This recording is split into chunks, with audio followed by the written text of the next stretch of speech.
कहा जाता है। जहाँ भूमि की महिमा होती है उसको धाम कहा जाता है। तो ब्रज की बहुत महिमा है, वहां की मिट्टी। आज भी लोग परिक्रमा करते हैं, आपने देखा होगा 84 कोस की परिक्रमा, 7 कोस की परिक्रमा, ब्रज की परिक्रमा, वृंदावन की परिक्रमा करते हैं।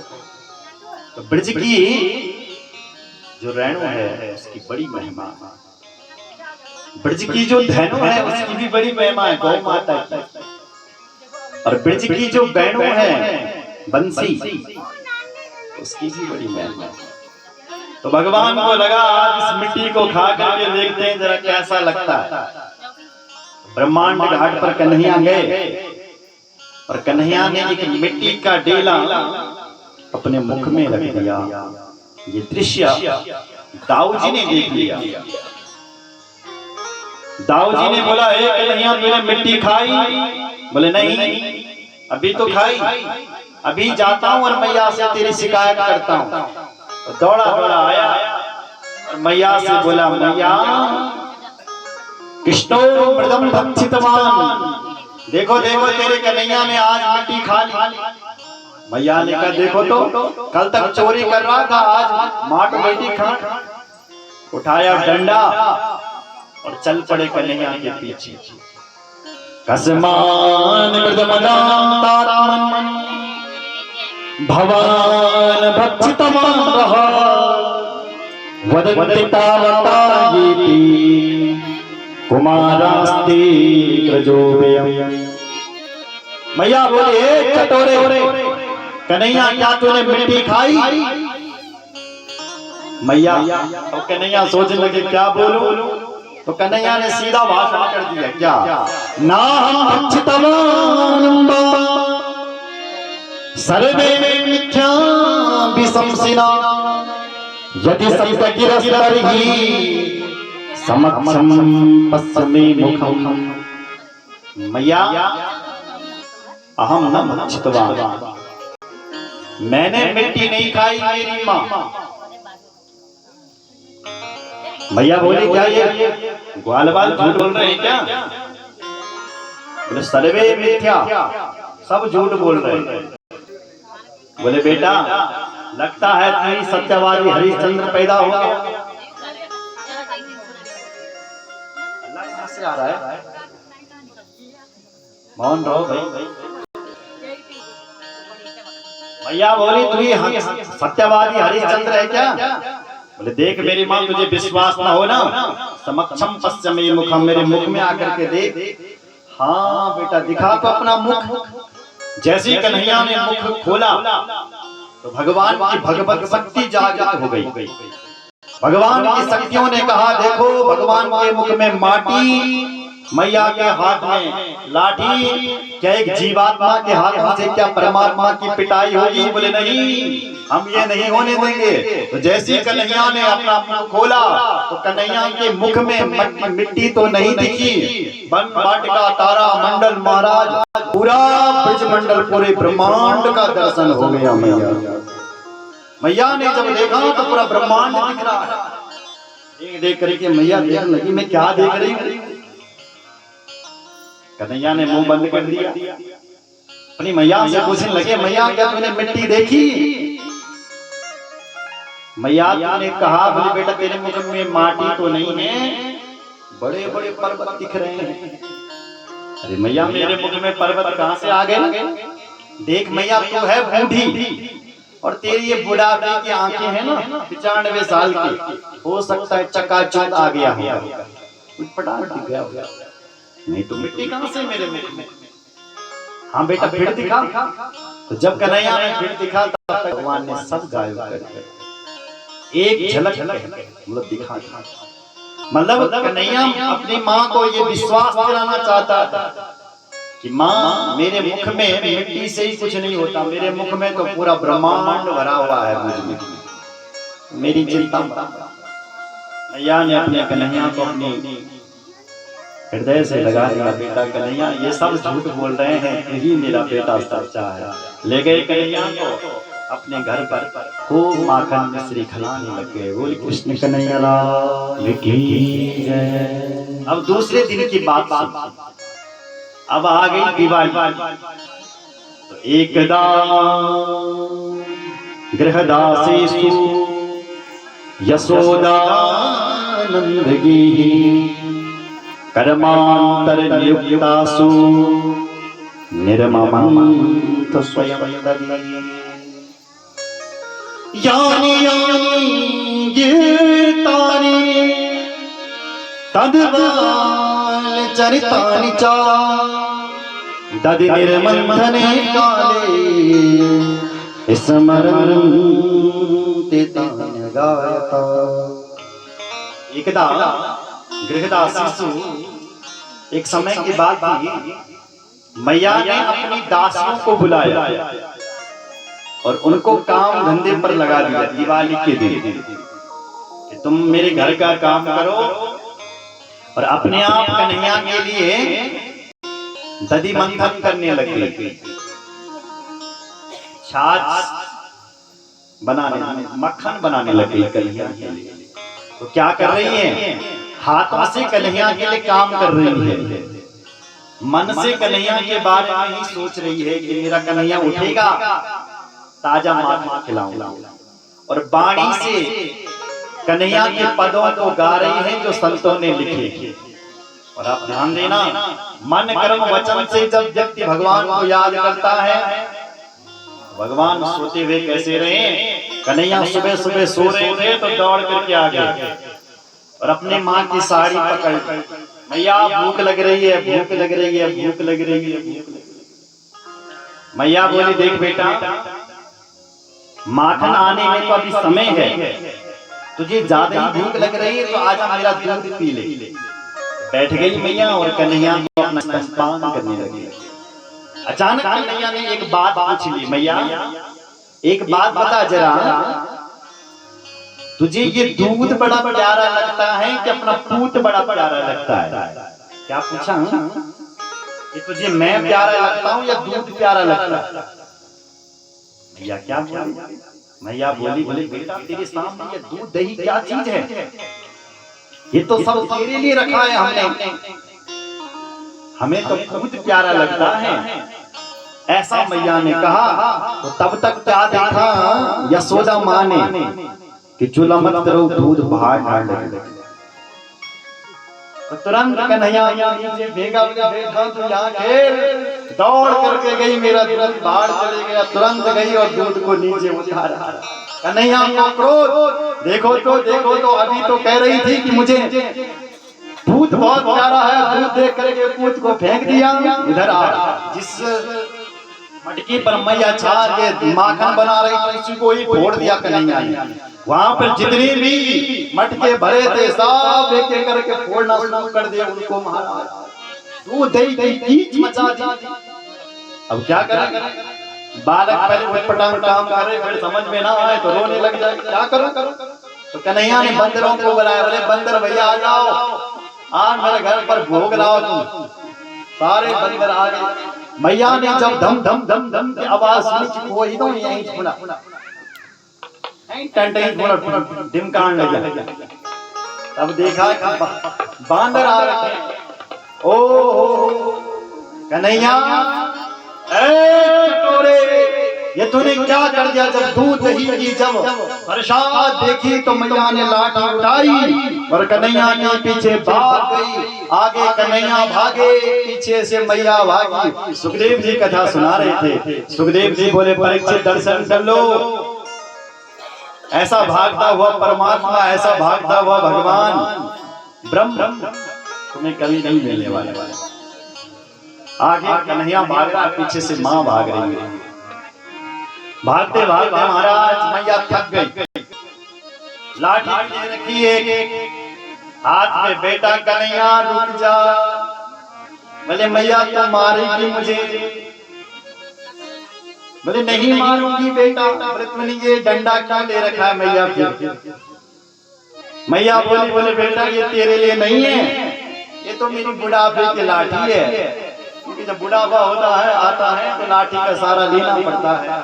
तो ये बेटा ये तो मेरी बुढ़ापे की लाठी है। बोले नहीं, पहले इस लाठी को फेंक, तो तब तो आ जाएगा कन्हैया। बोले हाँ मैया आ जाओ। तो तदपि मैया ने लाठी को फेंक दिया, कन्हैया पकड़ में आ गए। कन्हैया पकड़ में आए तो मैया ने कन्हैया को दबोच दिया और सीधे घर में ले आए महाराज। सोचने लगी क्या दंड दूं इसको। बोले इतना बालकों को ज्यादा नहीं चाहिए, एक काम करते हो इस उखल से इस कन्हैया को बांध देते। बच्चों को मारना चाहिए लेकिन इतना भी नहीं मारना चाहिए कि वो घर में फिर भागने लगे, तब लापता पर्चा छपोड़ लगा, लापता हो गया। इतने भी मत डराओ, डराना इतना मैया को भी वही लगा कि मारूंगी ज्यादा नहीं, उखल से बांध देती इसको। घर में जितनी रस्सियां थी सारी रस्सियां लगा दी पर कन्हैया बंधन में नहीं आ रहे। 2 उंगल रस्सी फिर भी कम पड़ती। 2 उंगली रस्सी कम क्यों पड़ रही है? बोले भक्त जन परिश्रम और भगवत कृपा। जब तक भक्त परिश्रम नहीं करता है किसी भी चीज को पाने के लिए, तब तक भगवान कृपा नहीं करता है। जब भक्त परिश्रम में लगा हुआ रहता है कि ये मैं करके छोड़ूंगा, भगवान फिर कृपा कर देता है। ऐसी मैया समातो खिन्न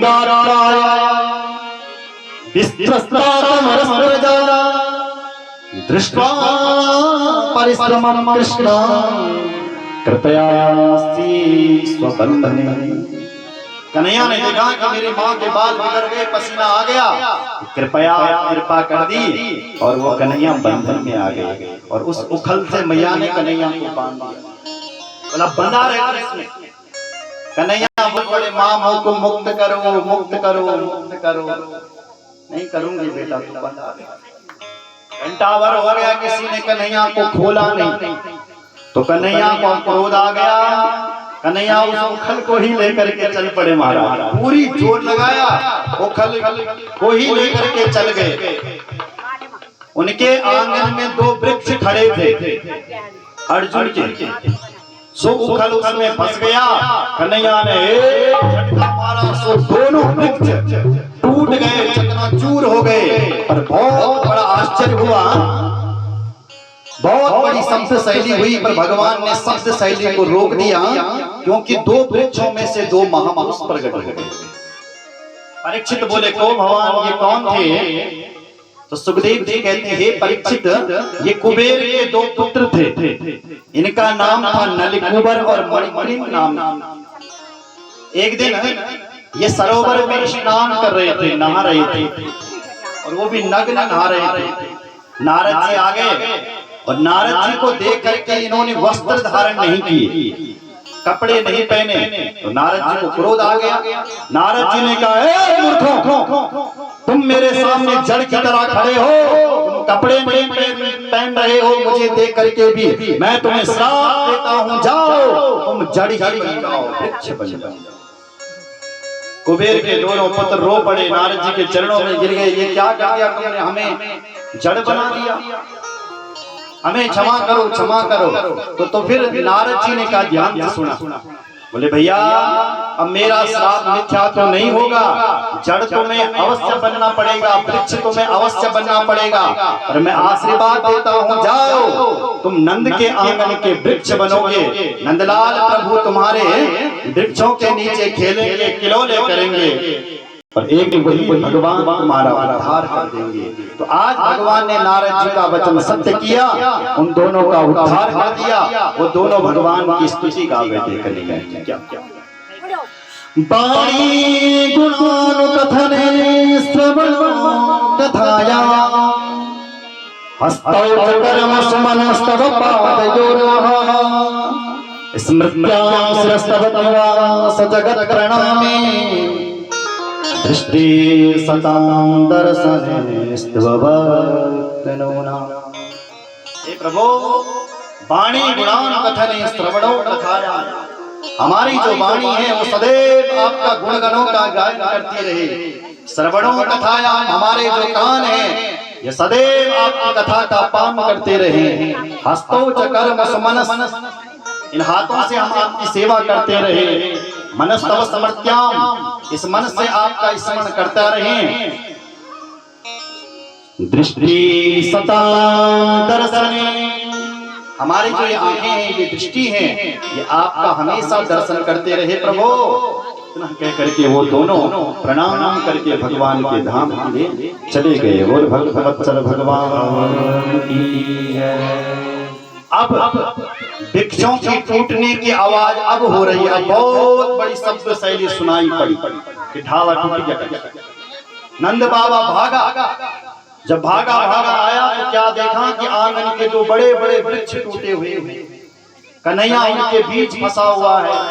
दौड़ करके गया, कन्हैया को वहां से निकाला जैसे तैसे और फिर घर में लाया अपने और कहने लगा, एक आपातकालीन मीटिंग बिठा दी और कहा कि अब हमें इस ब्रिज में नहीं रहना है, नहीं रहना इस गोकुल में। गोकुल के जो लोग थे वो कहने लगे, बाबा कहाँ जाएं? बोले तुम बताओ कहाँ चलें?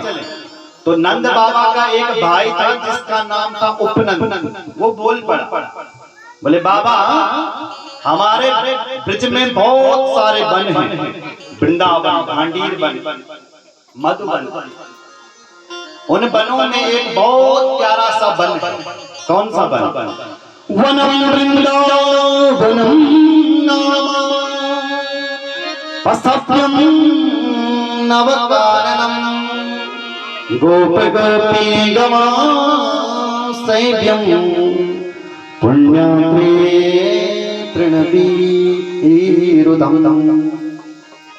बोले बाबा हमारे ब्रिज में बहुत सारे वन हैं और उन वनों में से सबसे सुंदर यदि कोई वन है, उस वन का नाम है वृंदावन।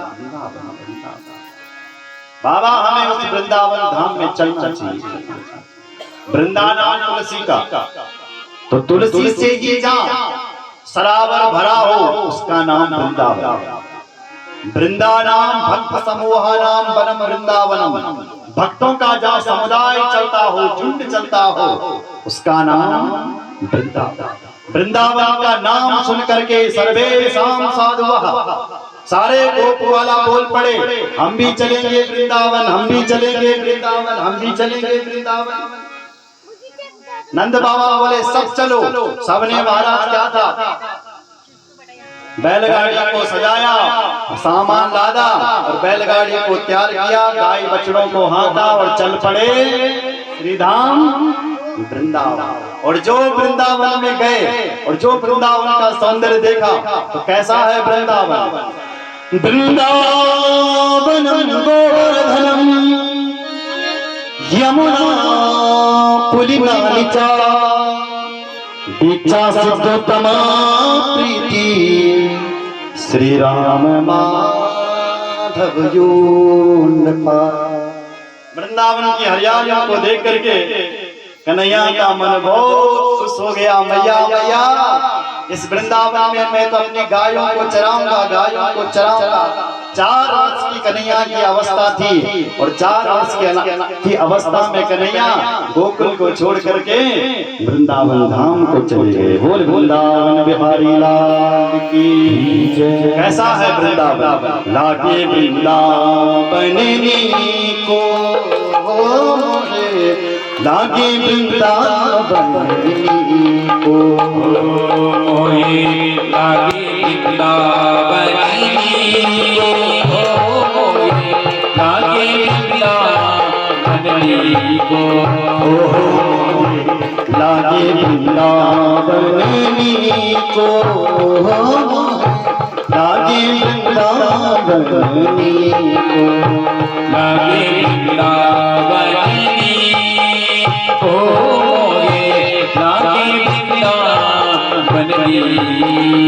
जय हो। कैसा है वृंदावन? दर्शन करो, हाथ उठाओ,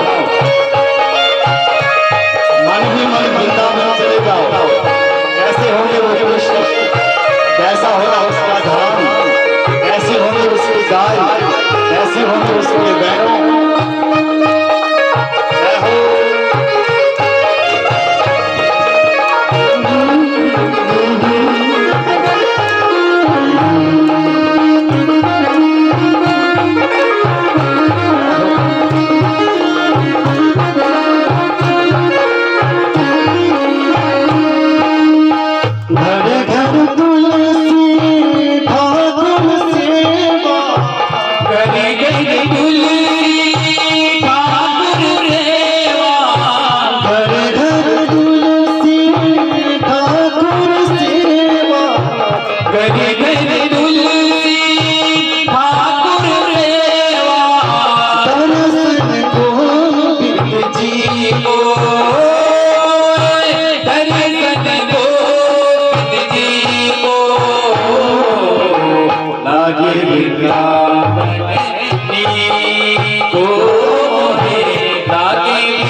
बनली को जय हो।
जय हो बिगला बनली को लागी बिगला बनली को हरि बोल। वृंदावन बिहारी लाल की, वृंदावन धाम की, हरि बोल।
लागे बिगला बनली को माने, लागे बिगला बनली को लागे बिगला बनली को प्यारे लागे बिगला बनली को बिहारी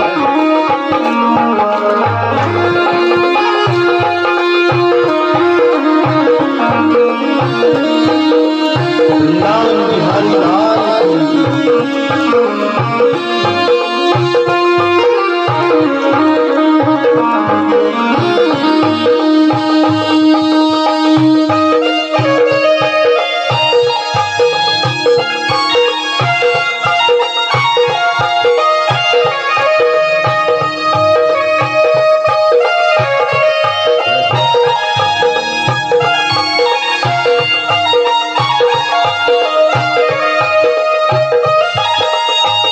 रतन सिंहासन आप विराजे, रतन सिंहासन आप विराजे, रतन सिंहासन आप विराजे, रतन सिंहासन आप विराजे, मुकुट धरे तुलसी को, मुकुट धरे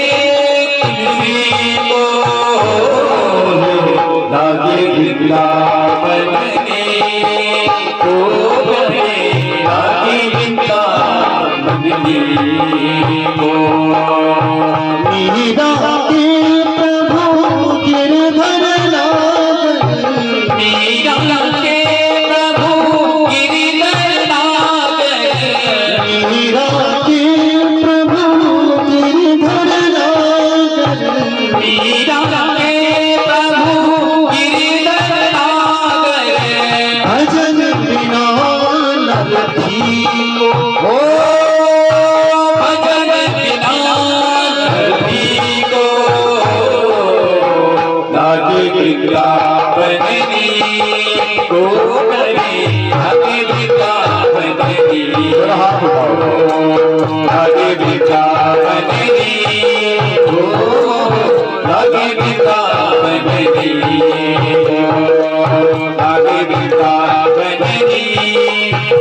मोरे राधे स्वामी जन्म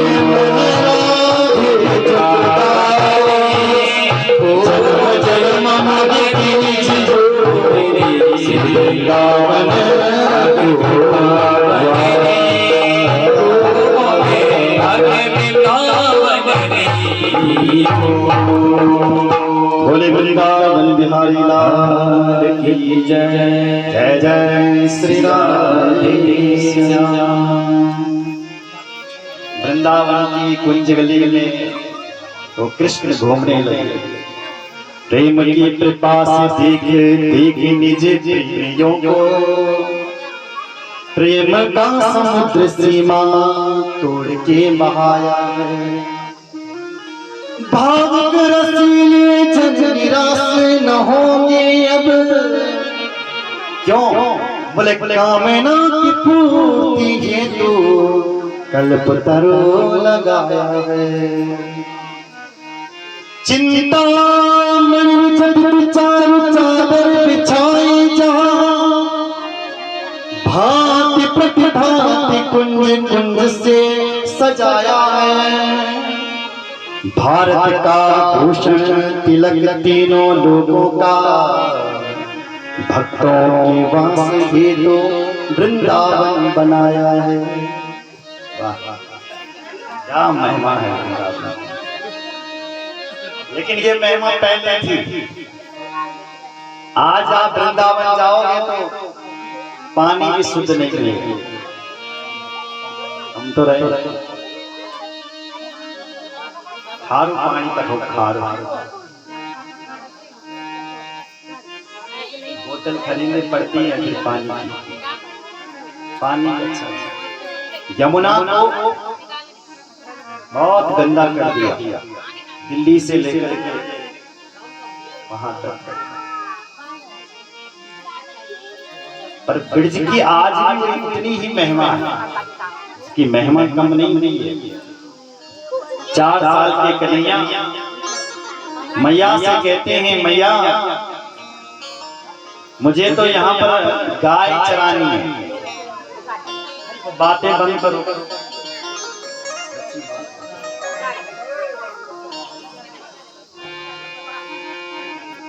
मुझे तो यहाँ गाय चरानी है। मैया बोली बेटा तू भी 4 साल का है, पहले बछड़ों को तो चराना सीख ले। बोले ठीक है मैया मैं बछड़ों को चराता। तो छोटे छोटे बछड़े दे दिए कन्हैया के पास। कन्हैया चराओ। एक दिन क्या हुआ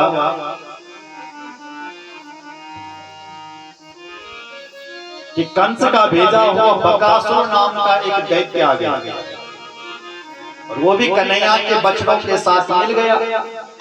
भगवान समझ गए कि ये दैत्य है, तुरंत उसके दोनों पैर पकड़े और धरती पर दे मारा। सो गोविंदाय नमो नमः। बकासुर का उद्धार कर दिया। एक दिन हमारे कन्हैया अपने बछड़ों को पानी पिलाने के लिए जमुना जी में ले जा रहे थे। इतना में पूतना का भाई आ गया। उसने कहा कि यही है जिसने मेरी बहन पूतना को मारा। वो आया भगोला बन करके और तुरंत आया और कन्हैया को ही हिल गया, कन्हैया को खा गया। ब्रजवासी छोटे मोटे ग्वाल खड़े थे, उन्होंने कहा ये तो कन्हैया का ही नाश्ता कर गया, क्या होगा।